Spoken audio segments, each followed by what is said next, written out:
Hello everybody, this is Dr. Vishal Trivedi from Department of Biosciences and Bioengineering, IIT Guwahati.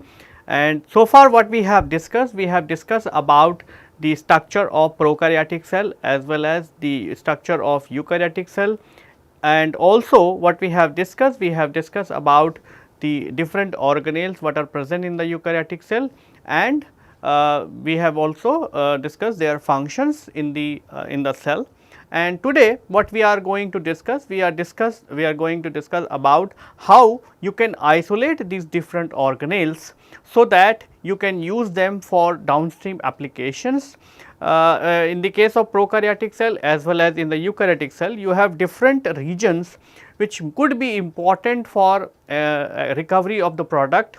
And in this context, let us discuss what are the regions are present in a prokaryotic cell for isolating the proteins. So, as you can see in a typical prokaryotic cell, what you have the capsule, and then below the capsule you have the cell wall, and then below the cell wall you have the plasma membrane, and inside you have the cytosol or the cytoplasm.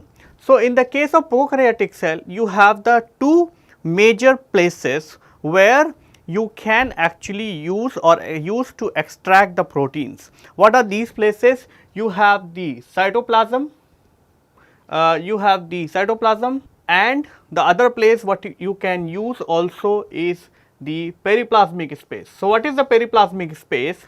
The periplasmic space is the space which is present in between. So, within the cell wall you have the outer membrane and then you have the inner membrane. So, within the cytoplasm you have in between there is a space, and this space is called as the periplasmic space, and this space can be used for storage of different types of proteins. Now, you can see the relative distribution of the proteins in the different subcellular structures.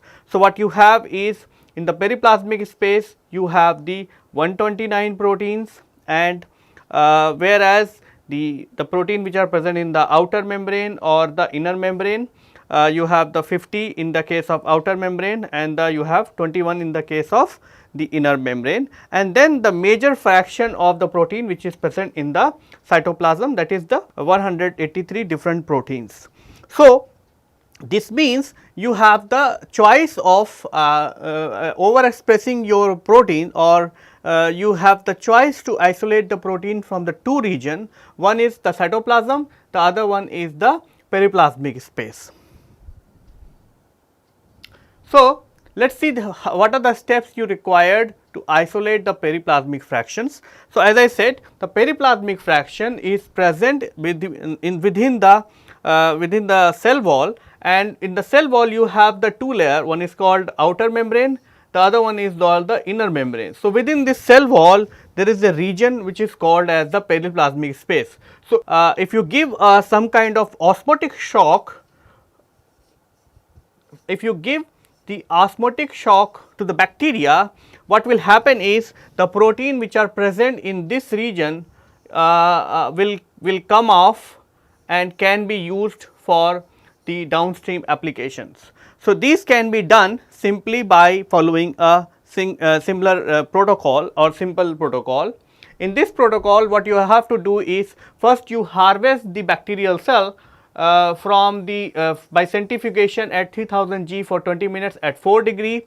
Then once you got the and then you carefully remove the media as well as the supernatant, and with the help of the pipette, and once you have removed the supernatant, you can gently resuspend the pellet in 1 ml of tris sucrose EDTA buffer, which is called as the TSE buffer, using a loop or using a pipette. And once the cells are resuspended, you incubate them for 30 minutes in ice. So, this TSE buffer contains sucrose, and the sucrose is going to and this also contains tris and EDTA. The sucrose actually gives the osmotic shock to the cell, and as a result what will happen is the material which are present in the periplasmic fractions comes out into the supernatant. Once they comes out into the supernatant in this 30 minutes, then what you do is transfer the cell in a microcentrifuge and then centrifuge at a very high speed at 16,000 G. Once you spin at 16,000 G, it will give you the supernatant as well as the pellet. So, it will give you the pellet, which is actually the bacterial pellet, which contains the bacterial cell and the cytosol and other things, and then you are going to get the supernatant, and this supernatant is going to contain the proteins which are present in the periplasmic fraction. Now, for the isolation of the proteins from the cytosolic fractions, what you can do is you can take the cells and then you sonicate, and by doing the sonications you could be able to achieve the breaking of the cells. Once you break the cells, what will happen is the cytosolic content will be come out into the supernatant, and then what you do is you do a centrifugation as it was done for the periplasmic fraction as well. So, then when you do the centrifugation at 16,000 G for 30 minutes at 4 degree, that actually will give you a pellet as well as the supernatant, just like it was been discussed for the periplasmic fractions, and then the supernatant will contain the proteins from the cytosol, and the pellet will contains the dead or the damaged bacterial cell, which you can discard. So, this is for the prokaryotic cells. Now, talking about the eukaryotic cell, as we discussed previously also, the eukaryotic cells are much more complicated compared to the eukaryotic cell, and they contains well defined membranous organelles, and most of these organelles are useful for both for the study in terms of if you want to study the function of a particular protein, as well as some of the organelles are also being used for protein productions. So, whether it is a animal cell or a plant cell, in both the cases you can use some of the dedicated organelles for producing the proteins. Let us see what are these organelles. So, in a typical eukaryotic cell, what you have is the places where you can actually get the proteins in larger fractions, or the organelles which are having the high importance in terms of the research as well as for product recovery. Those are called as, so there are 4 or 5 place organelles which are having the very high importance as far as the eukaryotic cell is concerned. What are these organelles? One is called mitochondria, plasma membrane, chloroplast and cytosol. So, chloroplast is actually the protein production machinery as in the case of plant, whereas in the case of animal cell, the cytosol is the site for the protein production.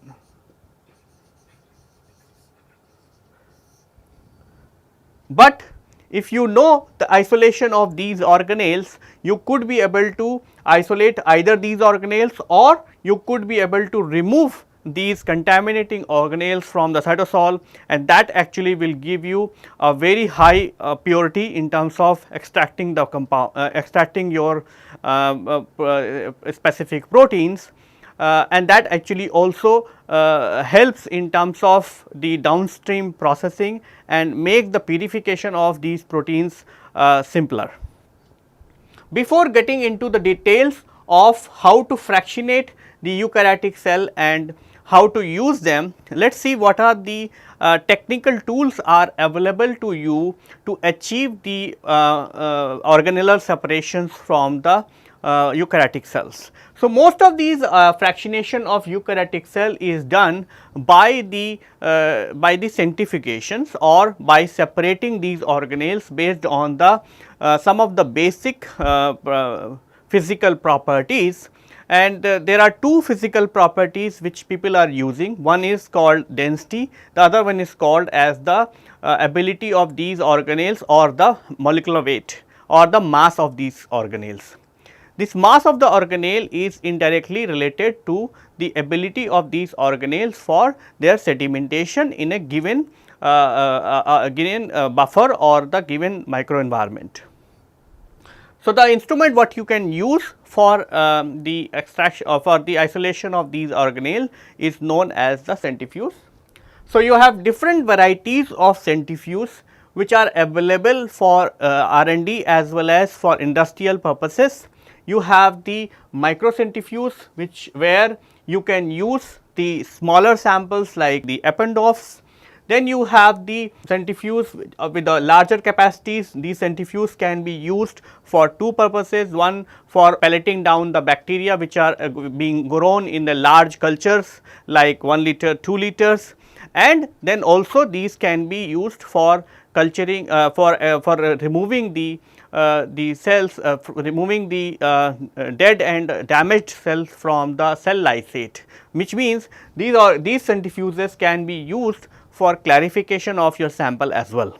These centrifuges are available which are either the temperature stable, means you can use them at 4 degree, or you can use at room temperature, that is 37 or the 25 degree Celsius.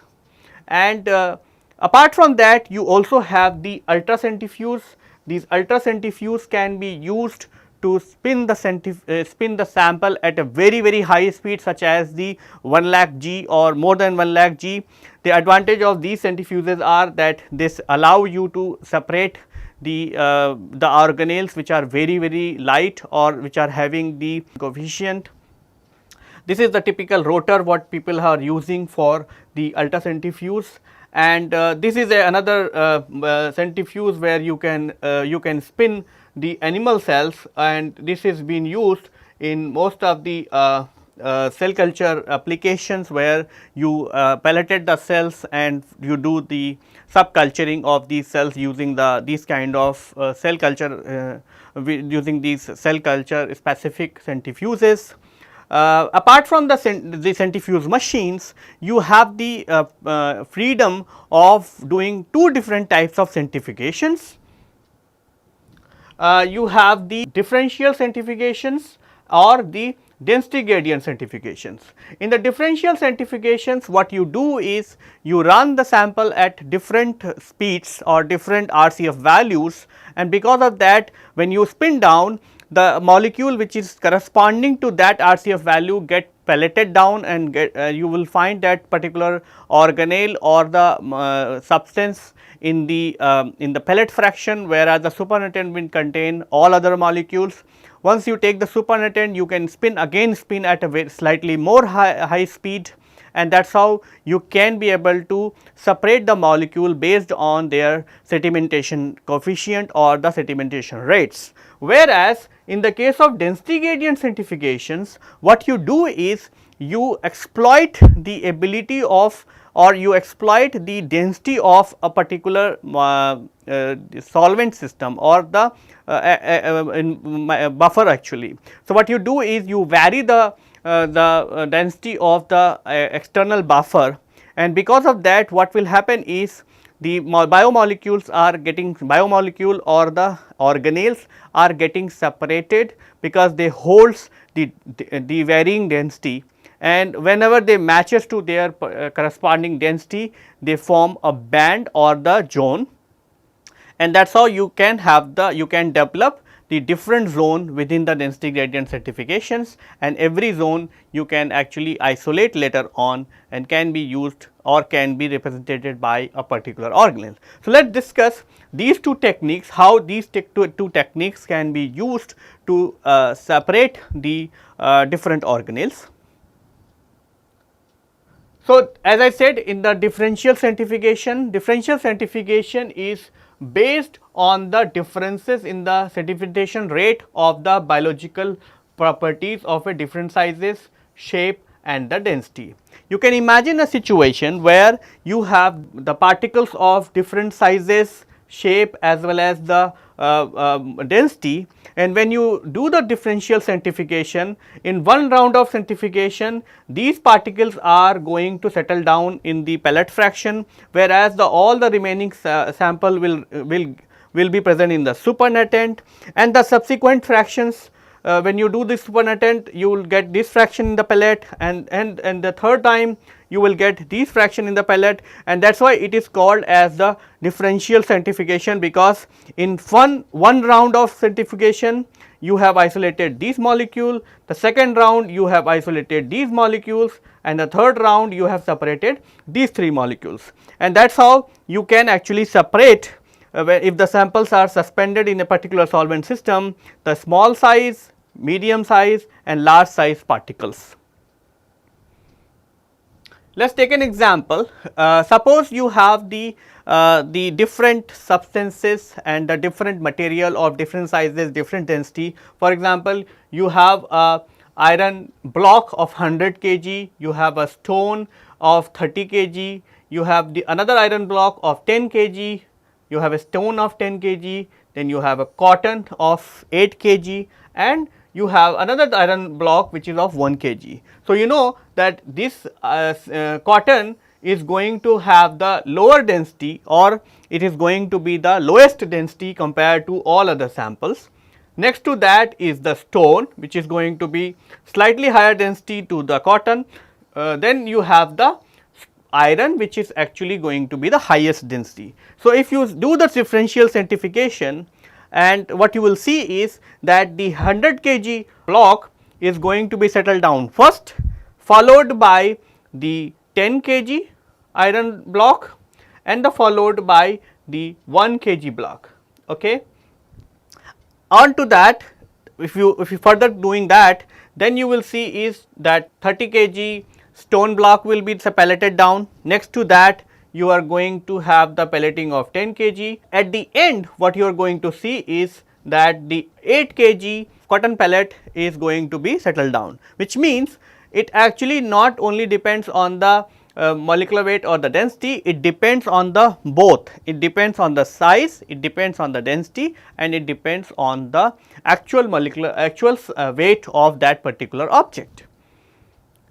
So, you can actually exploit these properties. Now, you can see another example where we have the different types of biological molecules. You have the microsomes, you have the mitochondria, you have nuclei, you have viruses, you have soluble proteins, you have DNA, you have ribosomes, you have polysomes, glycogen, which is another biopolymer. And what you can see is that all these molecules have the different sedimentation coefficient, different density. So, if you spin down them, what you will see is all these biomolecules will separate to each other because they will settle down at different steps. So, first round this molecule is going to be settled down, in the second round the DNA will be settled down, and ultimately in the third round, because the soluble protein is going to be settled down. Let us take a real example. So, in the real example, suppose we are isolating the different organelles from the liver, and what you can see is you take a liver from an animal.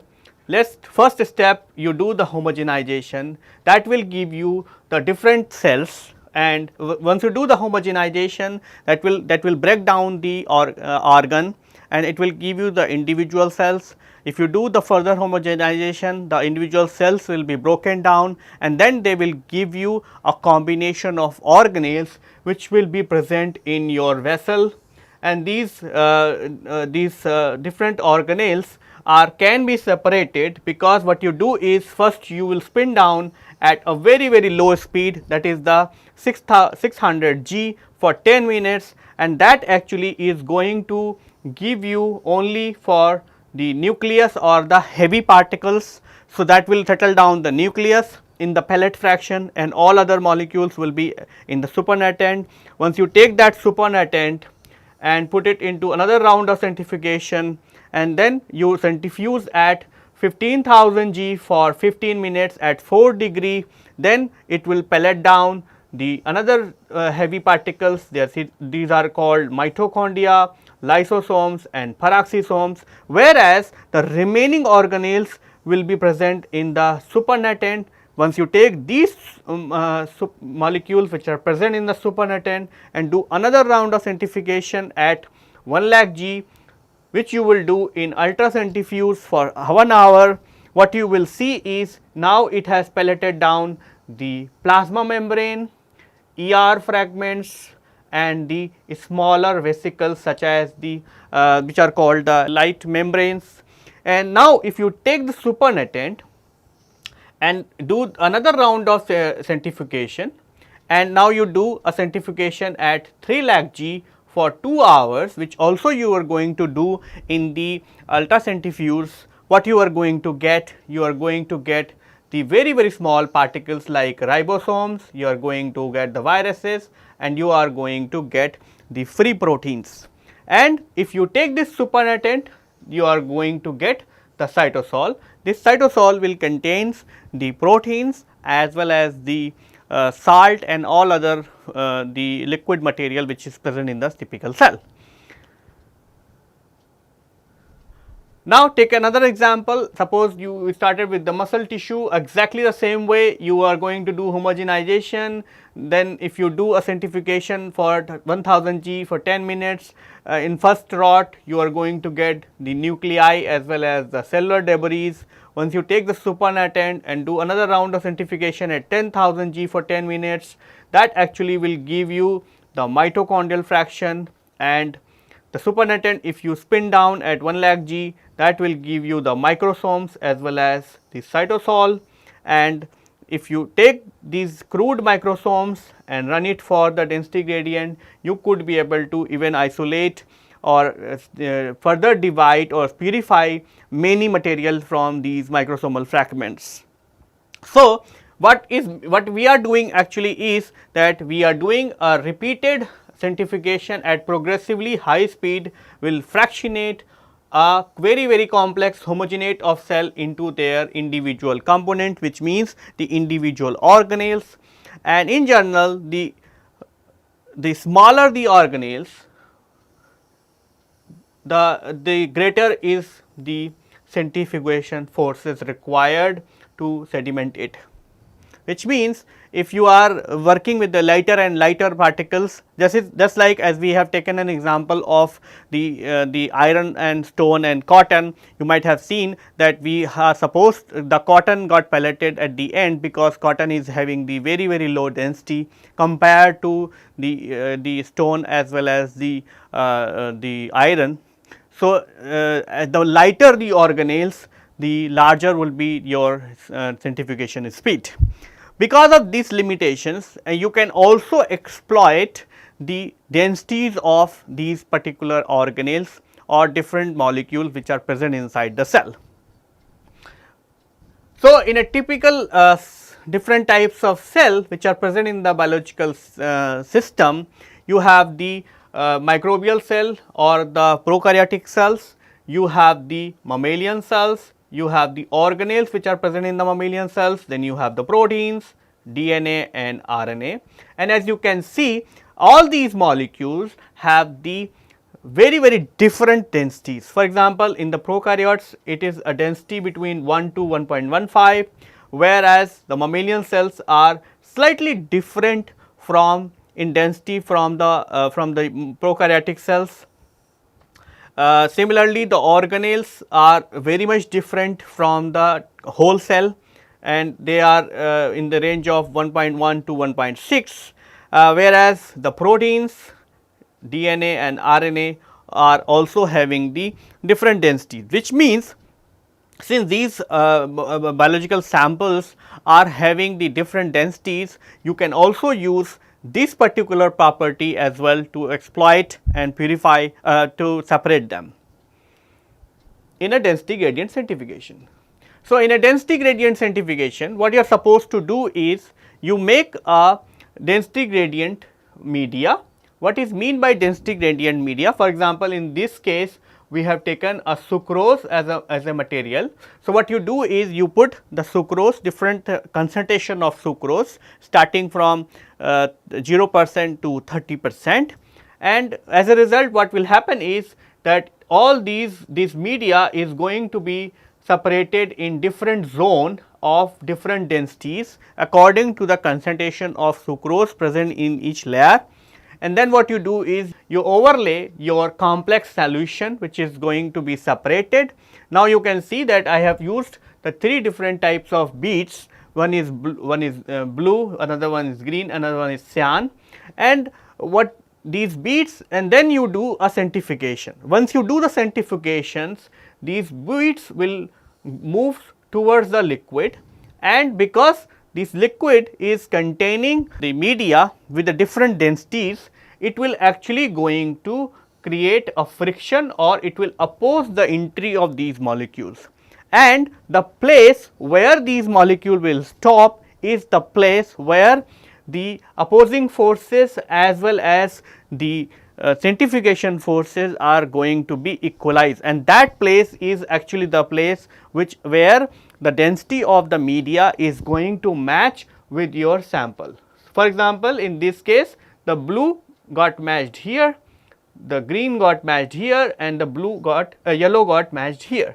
This means the if you have the samples with the variable densities, you can be able to separate simply by centrifugation of these samples in the density gradient, and as you run it, you could be able to make the better separation between the molecules. And once the separation is over, you could be able to isolate the individual components from this particular tube, and you can take out the individual bands from these tubes, and you can be able to purify these individual bands into the individual fractions, and that actually individual fraction is going to give you the pure organelles or the pure material from the cell. How to collect these material? You have the 2 options. So, you can imagine we have started like this, and we run it for 1,50,000 for 3 hours, and that has given you the different bands corresponding to the different types of fractions. For example, in this case this fraction belongs to the sarcoplasmic reticulum fractions, then this fraction belongs to the light sarcoplasmic fractions, this fraction belongs to the triads, and this fraction belongs to the plasma membrane or the surface membrane. Now, what you and at the bottom what you have is the cellular debris. So, what you have, you can actually use the different way of collecting these fractions. One of the way you can do is you can manually put the pipettes. So, these are the typical pipettes which you can use. As you can see, these are the different pipettes, and what you can do is you can put a pipette tip in the media and you can easily suck your band of interest. The other way is that you freeze these samples and then you cut these tube in different slices, and then individual slice you can take out and then isolate the material which is present in that particular individual band. So, this is what we have discussed so far. What we have discussed about the presence of different organelles in the case of eukaryotic cell, and we have also discussed about the different regions which are present in the prokaryotic samples. We have also discussed what are the instruments which are available for you to isolate these organelles from the eukaryotic as well as the prokaryotic cells, and then very briefly we have also discussed the how to isolate the periplasmic fraction or the cytosolic fraction from the prokaryotes, and in detail we have discussed the different approaches what you can use to isolate the organelles from the eukaryotic cells. Either you use the differential centrifugations or the density gradient centrifugations. Thank you.